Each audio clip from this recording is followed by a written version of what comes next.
بسم الله الرحمن الرحيم والحمد لله رب العالمين وصلى الله وسلم على نبينا محمد وعلى آله وصحبه أجمعين أما بعد مرحبا بكم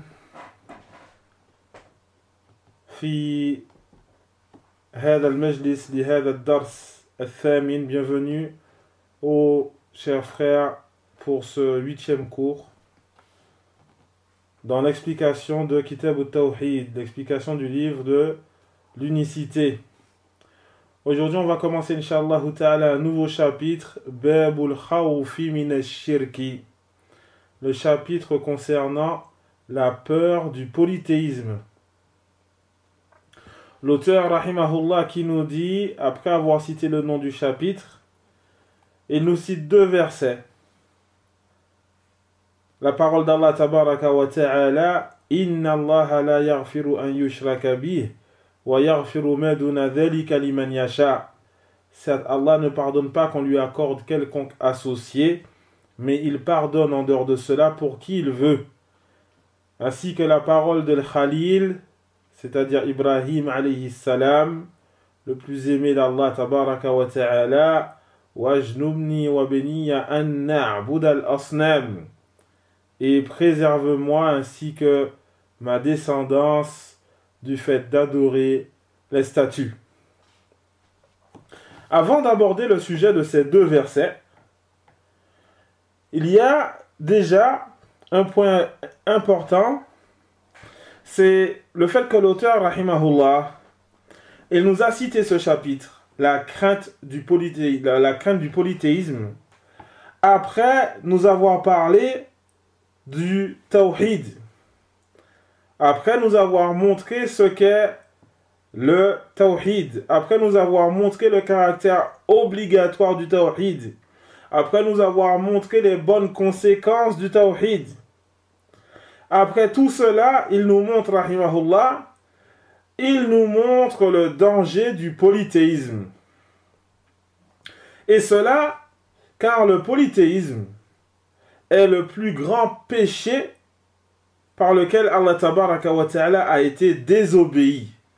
Comme on le comprend clairement dans le hadith d'Abdillah ibn Mas'ud, radiyallahu anhu, qu'a cité al-Shaykhan al-Bukhari et Muslim dans leur recueil al-Sahihayn, qui dit que il a interrogé le prophète sallallahu alayhi wa sallam, ayyu dhanbi a'zam, quel péché, lequel des péchés est le plus grand? Lequel des péchés est le plus grand, le plus grave? Qala an taj'ala lillahi niddan wa huwa khalaqak. Il a répondu sallallahu alayhi wa sallam, le fait que tu accordes un égal à Allah alors que c'est lui qui t'a créé. Et donc le péché le plus grand, le fait que tu accordes un égal à Allah tabaraka wa ta'ala alors que c'est lui qui t'a créé. Et on comprend aussi au chers frères ici un point important dans ce chapitre, le fait qu'il est obligatoire de se méfier de ce péché qui est le plus grand péché par lequel Allah tabaraka wa ta'ala a été désobéi. Ce péché est le plus grand des péchés, le plus grave. C'est le péché qui n'est pardonné que par le repentir. Car les autres péchés sont sous la volonté d'Allah tabaraka wa ta'ala. S'il veut, il pardonne. Et s'il ne veut pas, il ne pardonne pas. Mais ce péché, le polythéisme, comme on l'a déjà vu et comme on va le revoir, le polythéisme ne peut être pardonné qu'avec le repentir. Et celui qui meurt en étant polythéiste, alors celui-ci restera éternellement dans le feu. Un point essentiel qu'il y a ici, c'est que tous ceux qui appellent à Allah tabaraka wa ta'ala, tous les prédicateurs qui appellent à Allah tabaraka wa ta'ala, ils doivent montrer le tawhid et appeler les gens au tawhid, à unifier Allah tabaraka wa ta'ala. De la même façon, ils doivent aussi montrer ce qu'est le polythéisme et mettre en garde les gens contre le polythéisme. Et c'est exactement ce qu'il fait l'auteur dans ce livre, rahimahullahu ta'ala. Il nous a montré ce qu'est le tawhid, et ensuite il nous montre aussi le shirk. Qu'est-ce que le polythéisme? Allah tabaraka wa ta'ala qui nous dit وَمَا نُرْسِلُ الْمُرْسَلِينَ إِلَّا مُبَشِّرِينَ وَمُنذِرِينَ. Nous n'envoyons les envoyés, c'est-à-dire les messagers, nous n'envoyons les envoyés que en étant annonciateurs et avertisseurs. Annonciateurs, ils annoncent une bonne nouvelle, la bonne nouvelle, la récompense du tawhid. Et avertisseurs, ils avertissent contre un châtiment douloureux lié au polythéisme. Et donc ceci est la voie des prophètes. Ceci est la voie des prophètes. Le fait d'appeler à l'unicité et le fait de mettre en garde contre le polythéisme sous toutes ses formes. Et parmi les formes de polythéisme, nous avons aussi le sihr, la sorcellerie, comme nous allons le voir, Inch'Allah ta'ala, dans ce livre. Et donc, il n'est pas convenable de laisser le polythéisme se propager dans un endroit sans que le prédicateur ne mette pas en garde contre ce danger. Cela n'est pas convenable. Et Allah tabaraka wa ta'ala qui nous dit وَمَا أَرْسَلْنَا مِنْ قَبْلِكَ مِنْ رَسُولٍ إِلَّا نُوحِي إِلَيْهِ أَنَّهُ لَا إِلَهَ إِلَّا أَنَا فَاعْبُدُونَ. Et nous n'avons envoyé avant toi aucun messager sans que nous lui fassions révélation du fait qu'il n'y a nulle divinité en dehors de moi qui mérite l'adoration, alors adorez-moi. Et donc ceci est la voie des messagers. Et celui qui suit cette voie, c'est-à-dire celui qui aura réussi à rassembler entre le fait d'appeler les gens au tawhid et leur mettre en garde contre le monothéisme, leur mettre en garde contre le polythéisme, alors celui-ci est sur la voie des prophètes. Le Cheikh Ubayd al-Jabiri, hafidahullah, il nous dit فإن من سلك هذا السبيل وهو الجمع بين الدعوة إلى التوحيد وسائر الفرائض وحض الناس عليها والتحذير من الشرك وسائر المعاصي فإنه داعية إلى الله على بصيرة ومن لم يكن كذلك فإنه إما جاهل بدعوة النبي صلى الله عليه وسلم ومن سبقه من إخوانه النبيين والمرسلين وهو ضال مضل صاحب هوى وسواء كان ذا أو ذاك فإن الحذر منه واجب. Il nous dit, le très savant Ubayd al-Jabiri, hafidahullahu ta'ala, il nous dit, celui qui emprunte cette voie, qui est le fait de rassembler entre le fait d'appeler au tawhid et ainsi que les obligations, les autres obligations, le fait d'appeler les gens au tawhid et les autres obligations, le fait d'appeler les gens à cela et le fait de leur mettre en garde, donc celui qui rassemble entre ce premier élément qu'on a cité et le fait de mettre en garde contre le polythéisme ainsi que les autres péchés. Alors celui qui fait cela, c'est un prédicateur qui appelle à Allah avec clairvoyance. Mais celui qui n'est pas comme tel, alors c'est soit un ignorant de la voix du prophète, soit un ignorant du prêche du prophète sallallahu alayhi wa sallam, et de ceux qui l'ont précédé parmi ses frères, les prophètes et les messagers, ou alors soit un égareur, égaré, ou du moins un égaré, égareur, un suiveur, un adepte de la passion. Et peu importe qu'il soit de tel ou tel rang, c'est-à-dire peu importe qu'il soit ignorant ou alors un adepte de la passion, alors il est obligatoire dans tous les cas de se méfier de cette personne. Et donc il est obligatoire qu'on se méfie de ceux qui n'appellent pas correctement au tawhid, de ceux qui ne mettent pas en garde contre le polythéisme. Ceci est un principe fondamental dans notre religion, la base de l'islam. Comment pouvons-nous passer à côté de ce principe? À partir du moment où on voit un prédicateur qui passe à côté de ce principe, il est impératif de le délaisser et de s'en méfier. Et donc le premier verset qu'a cité l'auteur, rahmatullahi alayhi, la parole d'Allah tabaraka wa ta'ala, Inna Allah la yaghfiru an yushraka bih wa yaghfiru ma duna dhalika liman yasha. Certes, Allah ne pardonne pas qu'on lui accorde quelconque associé, mais il pardonne en dehors de cela pour qui il veut. Oh, chers frères et sœurs, on comprend ici clairement que, en réalité, Allah tabaraka wa ta'ala, il ne pardonne pas le polythéisme pour celui qui meurt en état de polythéisme. Attention, pour celui qui meurt comme tel. Et ça, c'est un sujet d'unanimité chez les gens de la sunna.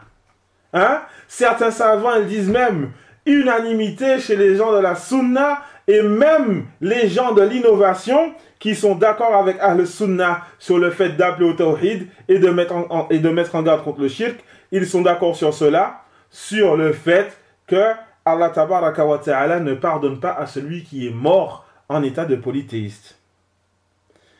Mais la question, on a plusieurs questions qui viennent ici. Donc on a vu que Allah tabaraka wa ta'ala donc ne pardonne pas à celui, ou du moins au fait qu'on lui accorde quelconque associé. Mais il pardonne en dessous de cela à qui il veut. La question est-ce que la mécréance, elle est en dessous du polythéisme, ou est-ce que la mécréance et le polythéisme sont au même degré et sont semblables? Puisque le verset, il nous dit, je répète le verset, Inna Allah la yaghfiru an yushraka bihi. Certes, Allah ne pardonne pas qu'on lui accorde quelconque associé. Il ne pardonne pas le polythéisme. Wa yaghfiru ma duna dhalika liman yasha. Et il pardonne en dessous de cela pour qui il veut. Et donc, est-ce que la mécréance, elle est en dessous du polythéisme? Et donc, à ce moment-là, que Allah pardonne la mécréance ou pas? Ça, c'est un sujet très important. Il faut savoir que la mécréance est semblable au polythéisme. Et d'ailleurs, la mécréance, ou du moins, le polythéisme a déjà été appelé mécréance. Le polythéisme, dans les textes de la législation, nous pouvons l'appeler mécréance. Et mécréance, polythéisme. La question c'est, est-ce que le polythéisme et la mécréance sont deux éléments différents ou pas? Allah tabaraka wa ta'ala, il dit dans son livre, وَمَنْ يَدْعُ مِعَ اللَّهِ إِلَهًا آخَرَ لَا بُرْهَانَ لَهُ بِهِ فَإِنَّمَا حِسَابُهُ عِنْدَ رَبِّهِ إِنَّهُ لَا يُفْلِحُ الْكَافِرُونَ. Celui qui invoque avec Allah une autre divinité sans avoir de preuves sur cela, alors certes son jugement revient à son Seigneur, c'est-à-dire que son Seigneur va le juger pour ce qu'il a fait. Certes, les incroyants, donc les mécroyants, ne réussissent pas.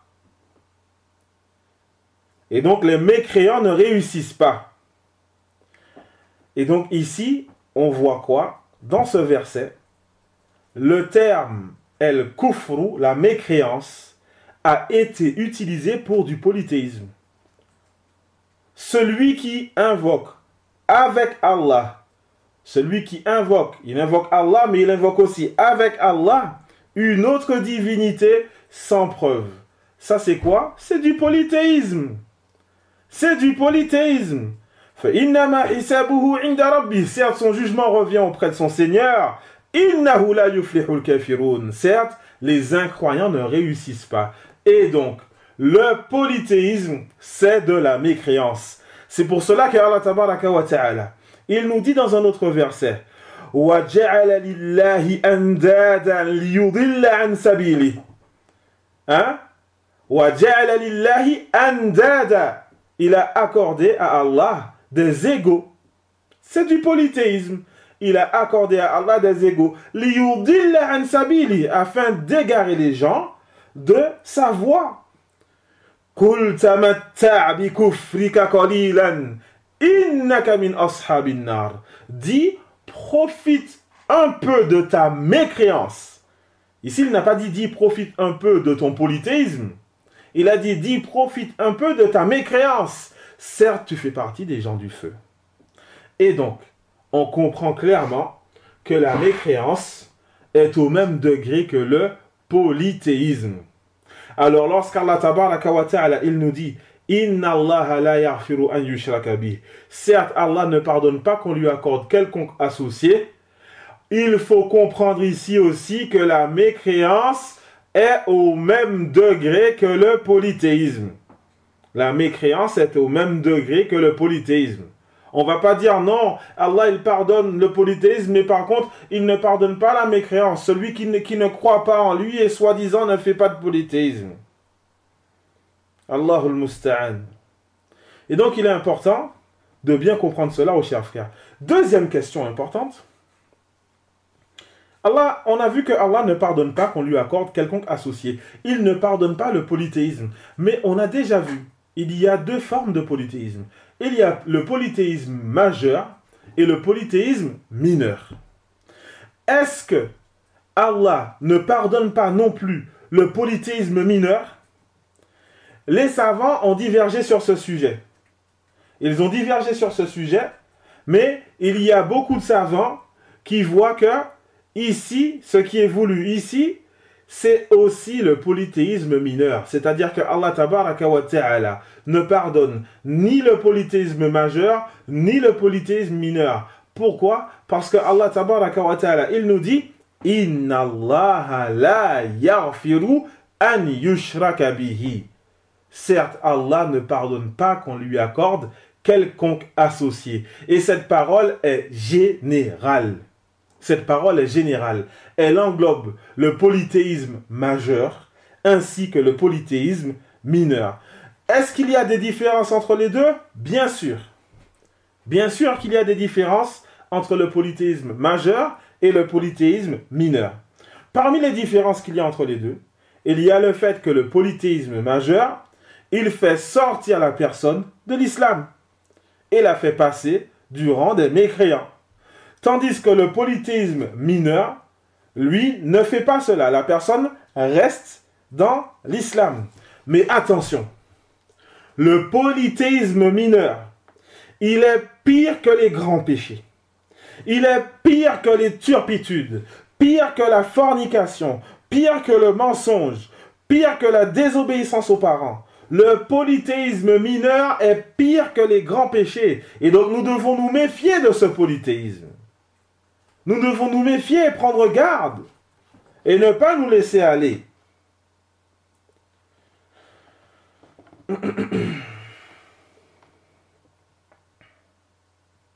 Et d'ailleurs, c'est pour ça qu'il y a une parole très connue de Soufiane al-Thawri, rahimahullah, qui disait « Ma jahadtu nafsi jihadaha ala niyya, fa innaha tanqalibu aliyya » Il disait « Je n'ai pas combattu ma propre personne.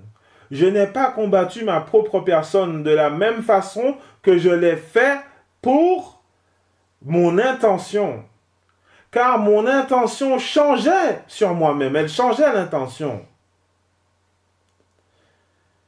Et donc on comprend quoi de cela? Soufiane al-Thawri, qui fait partie des grands savants de la communauté musulmane. On comprend quoi de cela, aux chers frères?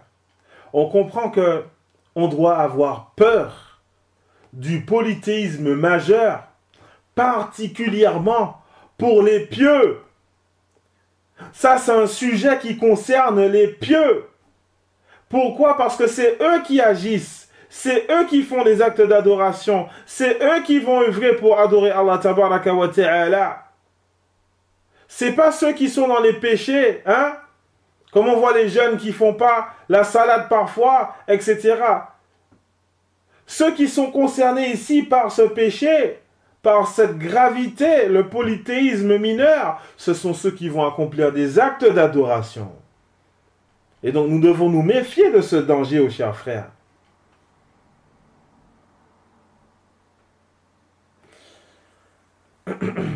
D'ailleurs, il y a un passage ici important qu'on va aller chercher tout de suite, bi'idhnillah, je vais aller chercher le livre. Cheikh Ibn Uthaymin, rahimahullah, il cite dans son explication de Kitab al-Tawhid un passage très important concernant le fait que le polythéisme mineur va annuler les œuvres. Le polythéisme mineur annule les œuvres, car on a vu que le polythéisme annule les œuvres. Allah tabaraka wa ta'ala qui nous dit « La in ashrakta la yahbatanna amaluk » Si tu accomplis du polythéisme, cela va rendre tes œuvres caduques. Le polythéisme mineur aussi va annuler les œuvres, il les rend caduques. Mais sauf que le polythéisme majeur, il annule toutes les œuvres que tu as faites.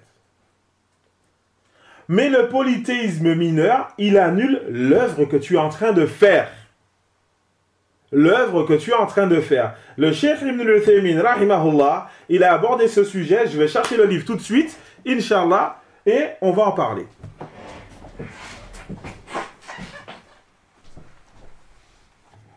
Alors, donc là, j'ai l'écrit du Cheikh devant moi. Je vais essayer de vous faire un résumé, Inch'Allah ta'ala.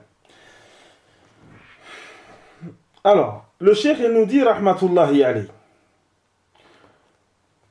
Premièrement, il faut regarder, est-ce que, donc, le polythéisme mineur, est-ce que ar-riya, l'ostentation, est-ce que cette ostentation, elle concerne la base de l'adoration ou pas? C'est-à-dire, est-ce que cette personne, à la base, elle a commencé son œuvre avec une intention ostentatoire, ou alors l'intention ostentatoire est venue par la suite. Si cette personne a commencé son acte d'adoration avec une intention ostentatoire, alors son acte est caduque. Tu viens pour prier, pour montrer aux gens, alhamdulillah, moi je rentre à la mosquée, Masha'Allah, je vais faire Tahiyyat al-Masjid. Et les gens, ils vont me voir faire Tahiyyat al-Masjid. Tu rentres à la mosquée comme ça avec cette intention, A'udhu Billah. La prière que tu accomplis, elle est caduque. Pourquoi? Parce que cette intention que tu as, cette mauvaise intention, elle est déjà dans la base de la prière. Allah tabaraka wa ta'ala qui dit dans le hadith Qudsi, Ana arna shuraka'i ani shirk. Je suis celui qui se passe le plus du polythéisme, de l'association. Man amila amalan ashraka ma'i fihi ghayri taraktuhu wa shirkahu. Celui qui accomplit un acte dans lequel il m'associe à un autre, je le délaisse, lui et son association. Et donc cet acte-là, c'est de l'association. C'est fini. Il est caduque. Maintenant, on a un deuxième cas. C'est le cas où la personne, elle vient, elle fait sa prière pour Allah. Elle arrive à la mosquée, Masha'Allah, elle fait sa prière pour Allah. Elle commence, Allahu Akbar. Elle est en prière. Pendant qu'elle commence à faire la prière, il y a le père de Foulena, avec qui il doit faire une muqabala dans pas longtemps, qui rentre dans la mosquée. L'intention, elle commence à changer. Ah, il faut que je fasse bien attention à ma prière pour que le père de Foulana, il me laisse se marier avec sa fille. Il me laisse me marier avec sa fille. L'intention, elle commence à changer. La personne repousse l'intention. Elle repousse l'intention. A'udhu billah minash shaitanir rajim. Il n'y a pas de mal. Alhamdulillah. L'intention, elle est venue. Shaitan, il est venu. Tu l'as repoussé. Alhamdulillah. ta prière, elle est correcte. Tu continues ta prière, alhamdulillah. Le problème, lorsque la personne continue avec cette intention. Lorsque la personne continue avec cette intention. Que se passe-t-il à partir du moment où la personne continue avec cette intention? Alors, tout ce qu'elle aura fait avec cette intention sera caduque. Tout ce qu'elle aura fait. Je dis bien tout ce qu'elle aura fait dans l'adoration. Tu as fait ta prière. Tu as commencé. Tu as récité le Fatiha. Alhamdulillah, tu avais une bonne intention. Tu es arrivé. Tu as récité ensuite une autre sourate après le Fatiha. Bonne intention. Rukur. Bonne intention pendant le rukur. Tu es en inclinaison. Tu te lèves de l'inclinaison et c'est là que tu vois le père de Foulena qui est là. Et c'est là que ton intention elle a changé et tu as gardé cette intention. Tu as prolongé ta station debout après l'inclinaison hein, pour que monsieur il voit bien que tu fais bien ta prière, mashallah. Et après, tu te prosternes, mashallah, tu fais bien attention à la position prosternée, ainsi de suite, assis. Tout ce que tu es en train de faire là, tout ça, c'est caduque. Tout ça, c'est caduque. Ta position debout, ta prosternation, ta position assise après la prosternation, la deuxième prosternation. Ensuite, il s'est levé, il recommence le Fatiha et là, il se dit non, ikhlas, lillahi azza wa jal. Et donc, il nous a fait quelques actes dans son adoration avec une mauvaise intention. Et ensuite, les autres actes par la suite, avec une bonne intention. On récapitule. Les actes qui ont une mauvaise intention ici, c'était quoi? C'était la station debout après l'inclinaison. Puis la première prosternation, puis la position assise, puis la deuxième prosternation. Ensuite, il s'est levé et ça s'est terminé là.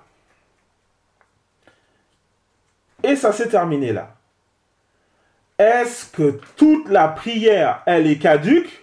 Ou alors, c'est juste ces actes-là qui sont caduques? La réponse, elle est claire. C'est toute la prière qui est caduque. Pourquoi? Parce que ces actes-là sont des actes impératifs pour la prière, font partie des piliers de la prière. La station debout après l'inclinaison, c'est un pilier de la prière. S'il est caduque, ta prière est caduque. La prosternation est un pilier de la prière. Si cette prosternation est caduque, ta prière est caduque. Ainsi de suite. Et donc ici, on a toute la prière qui est caduque à cause de cette mauvaise intention que la personne elle a eue. Derrière, ça continue. Ici, on a un autre cas. Une personne qui vient, il vient à la mosquée, mashallah, il a 2 billets de 50 €. Il a 2 billets de 50 €, il se dirige vers le responsable de la mosquée. Oui, j'aimerais bien donner un petit peu pour la mosquée, etc., etc. Ah, le responsable de la mosquée, il le voit. Et donc, il arrive, lui dit, il n'y a pas de problème. Le frère, il donne 50 €. Il donne 50 € avec une bonne intention, mashallah. Et c'est là qu'ensuite, il commence à chercher les deuxièmes 50 €. Il commence à chercher les deuxièmes 50 €. Et là, il y a le père de Foulena qui arrive. Encore une fois. Ah, la moukabala, bla bla bla. Il cherche les 50 €, il trouve 50 € avec une intention pour le père de Foulena pour qu'il voit que, alhamdoulilah, je donne pour la mosquée. Il donne pour la mosquée. Est-ce que tout ce qu'il vient de faire est caduque? Non. La première partie, elle est correcte. Pourquoi? Parce que les deux ne sont pas liés, en fait. Les deux, au total, tu as donné 100 €. Mais les deux ne sont pas forcément liés. Tu as donné 50 € avec une bonne intention. Alhamdulillah, c'est accepté. Les deuxièmes 50 € qu'il a donnés ne sont pas acceptés. Ne sont pas acceptés. Alors ensuite, un autre point essentiel. On arrive au deuxième verset. Le deuxième verset qu'a cité l'auteur, rahimahullah. La parole d'Ibrahim, alayhi salam, lorsqu'il dit « Wajnubni wa beni ya an na'bud al-asnam » et éloigne-moi ainsi que mes descendants d'adorer les statues. Regardez, méditez, aux chers frères. Premièrement, qu'est-ce que el-mujanaba? El-mujanaba, puisque le terme qui a été utilisé ici, c'est wajnubni. Et donc, el-mujanaba, que j'ai traduit par éloigne-moi. Mais cependant, il y a une différence entre wajnubni, que j'ai traduit par éloigne-moi, et wa ab'idni, qu'on traduit aussi par éloigne-moi. Mais en arabe, il y a une différence entre les deux. Les savants, ils nous disent que le mujanaba, c'est le fait que la chose dont tu veux t'en éloigner, elle est d'un côté et toi tu es à l'opposé. Et donc Ibrahim alayhi salam, il a demandé qu'Allah tabaraka wa ta'ala l'éloigne un maximum du polythéisme. Et qui est Ibrahim? Qui est Ibrahim? Celui qui est appelé Imam al-Muwahhidin, l'imam des monothéistes. Qui est Ibrahim? Celui dont les religions se battent pour lui. Toutes les religions disent que Ibrahim est des leurs. Qui est Ibrahim? Celui dont Allah tabaraka wa ta'ala l'a pris comme Khalil, bien-aimé, le plus aimé. Celui qui est ma'soum min ash-shirk, saghirihi wa kabirihi. Il est exempt de tomber dans le polythéisme, qu'il soit mineur ou majeur, parce que c'est un prophète. Et certes, les prophètes sont exempts de cela, du polythéisme. Allah, il les préserve du fait de tomber dans le polythéisme. Malgré cela, Ibrahim alayhi salam, il a demandé à Allah tabaraka wa ta'ala de le préserver du shirk. Alors, qui sommes-nous, ya jama'a? Qui sommes-nous, ô mes frères et sœurs, pour ne pas avoir peur de tomber dans le polythéisme? Qui sommes-nous?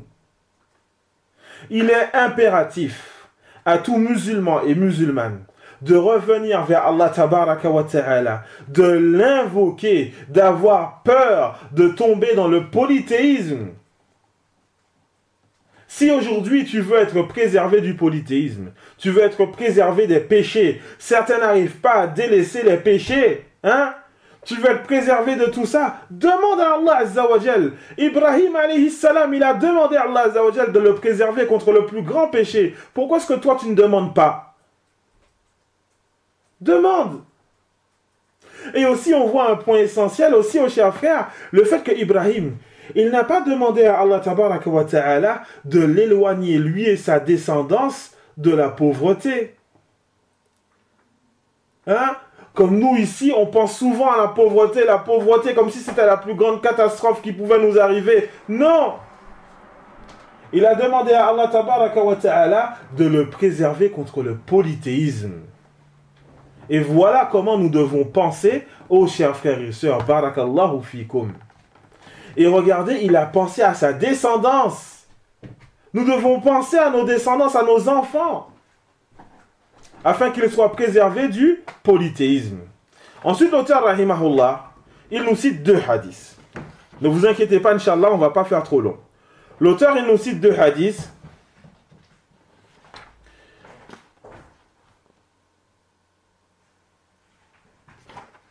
Il nous dit, wa fil hadith, أخوف ما أخاف عليكم الشرك أخوف ما أخاف عليكم الشرك الأصغر فسئل عنه فقال الرياء.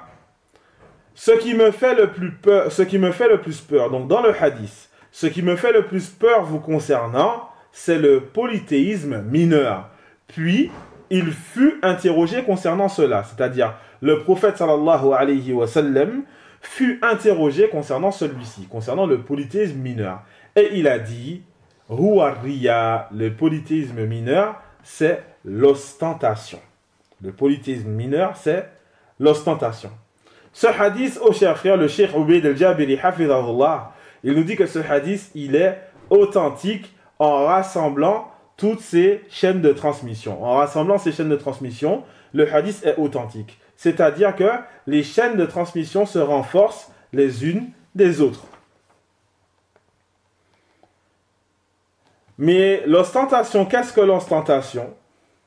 L'ostentation, c'est le fait que l'individu va embellir son acte d'adoration, que ça soit par la parole ou par les actes, afin de rechercher les éloges des gens, afin de rechercher le fait que les gens lui fassent des éloges et le citent en bien.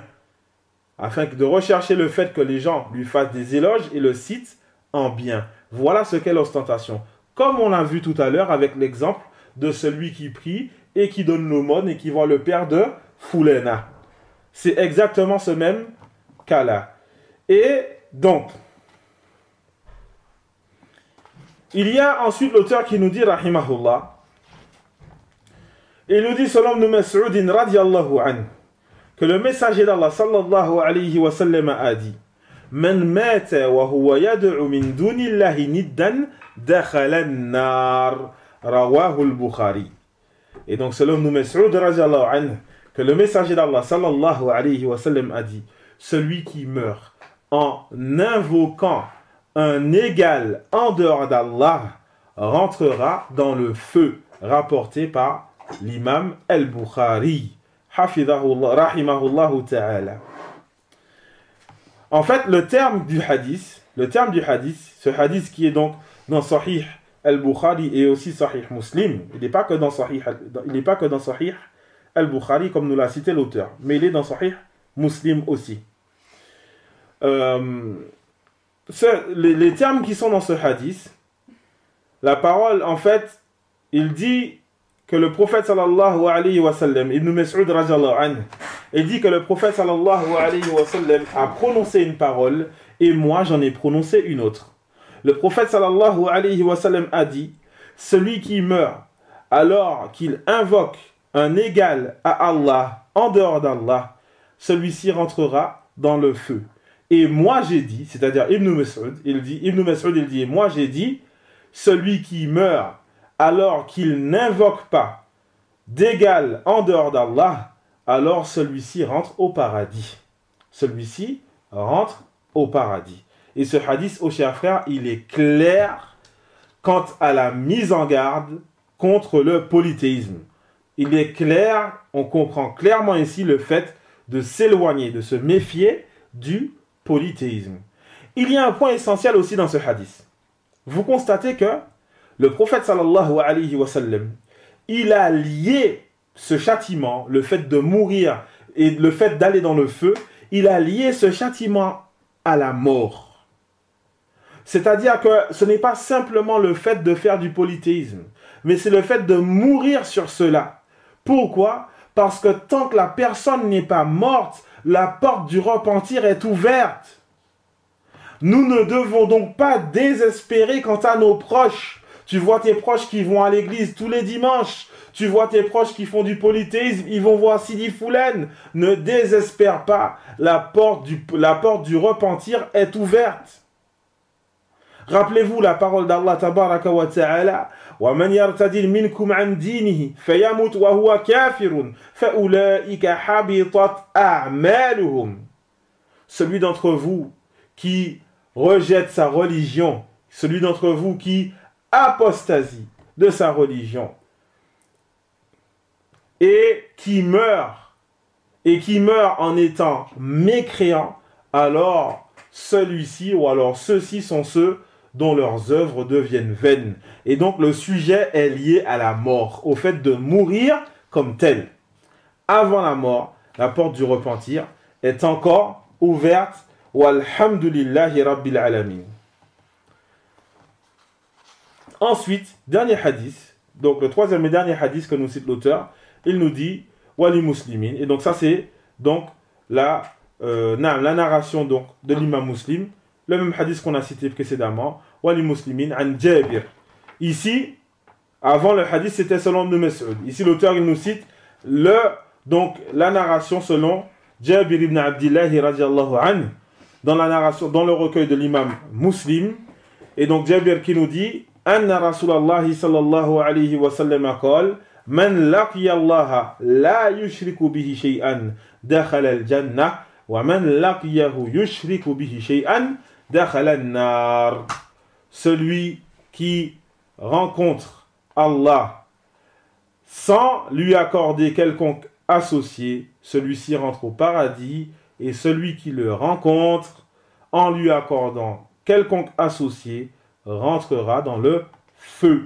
Ce hadith confirme et appuie ce qu'on a vu précédemment c'est-à-dire le fait de prendre garde au polythéisme sous toutes ses formes. Le hadith est général. Le polythéisme majeur et le polythéisme mineur. Nous devons donc nous méfier tous de ce danger qui fait que la personne peut soit rentrer en enfer, cela pour le polythéisme mineur, soit rester éternellement en enfer pour le polythéisme majeur. Et donc nous devons faire très très attention à cela, aux chers frères. On va arrêter là pour aujourd'hui, Inch'Allah ta'ala. On demande à Allah tabaraka wa ta'ala de nous accorder la réussite. Il est capable de toutes choses. Subhanaka Allahumma wa bihamdik. Ashhadu an la ilaha illa ant. Astaghfiruka wa atubu ilayk.